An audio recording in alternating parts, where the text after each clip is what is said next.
పంట రుణం తీసుకున్న ప్రతి కుటుంబానికి 2 లక్షల వరకు మాఫీ వర్తిస్తుందని రాష్ట్ర ప్రభుత్వం స్పష్టం చేసింది. రుణమాఫీ పథకంలో రేషన్ కార్డు కేవలం కుటుంబాన్ని నిర్ణయించడానికి ప్రామాణికం మాత్రమేనని వ్యవసాయ శాఖ మంత్రి తుమ్మల వెల్లడించారు. రుణమాఫీకి 2018లో అవలంబించిన విధానాలే అమలు చేస్తామన్న ఆయన ప్రతిపక్షాల విమర్శలను తిప్పికొట్టారు. పంటల సాగు కోసం స్వల్పకాలికంగా తీసుకున్న 2 లక్షల వరకు రుణ బకాయిలు మాఫీ చేసేందుకు ప్రభుత్వ మార్గదర్శకాలు విడుదలయ్యాయి. రుణం అసలు, వడ్డీ కలిపి 2 లక్షల రూపాయల వరకు మాఫీ వర్తించనున్నట్లు సర్కార్ ప్రకటించింది.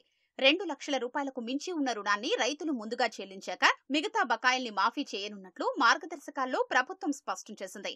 వాణిజ్య, గ్రామీణ, డిసిసిబి, పిఎస్సిఎస్లలో తీసుకున్న రుణాలకు ఈ పథకం వర్తిస్తుందని తెలిపింది. రాష్ట్ర మంత్రివర్గ తీర్మానం మేరకు 2018 డిసెంబర్ 12 నుంచి 2023 డిసెంబర్ 9 మధ్య తీసుకున్న లేదా రెన్యువల్ చేసుకున్న పంట రుణాల బకాయిలకు పథకం వర్తిస్తుందన్న ప్రభుత్వం రైతు కుటుంబాన్ని నిర్ణయించేందుకు తెల్ల రేషన్ కార్డులోని వివరాల్ని ప్రామాణికంగా తీసుకోనున్నట్లు తెలిపింది. రుణ ఖాతాల్లోని ఆధార్ సంఖ్యను పాస్బుక్, ఆహార భద్రతా కార్డుల డేటాబేస్కు అనుసంధానం చేసి కుటుంబాల్ని గుర్తించనుంది. రుణమాఫీ పథకం అమలు కోసం 2018లో అవలంబించిన విధానాల్నే ఇప్పుడు కూడా అమలు చేస్తామని వ్యవసాయ శాఖ మంత్రి తుమ్మల నాగేశ్వరరావు తెలిపారు. కేవలం కుటుంబాన్ని నిర్ణయించడానికి మాత్రమే రేషన్ కార్డు ప్రామాణికంగా ఉంటుందని ఆయన స్పష్టం చేశారు. అందరి వివరాలు ప్రభుత్వం వద్ద ఉన్నాయని, కుటుంబ నిర్ధారణ అయిన వెంటనే మిగతా వారికి సైతం మాఫీ వర్తించేలా చర్యలు తీసుకుంటామన్నారు.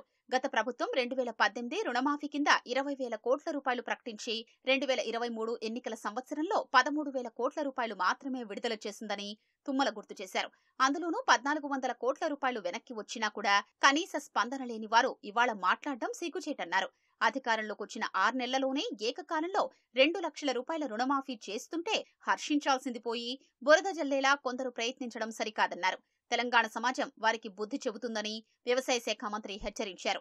రుణమాఫీ పథకంపై రైతుల సందేహాలు, సమస్యల పరిష్కారానికి ప్రత్యేక విభాగం ఏర్పాటు చేయాలని వ్యవసాయ శాఖ డైరెక్టర్ను ప్రభుత్వం ఆదేశించింది.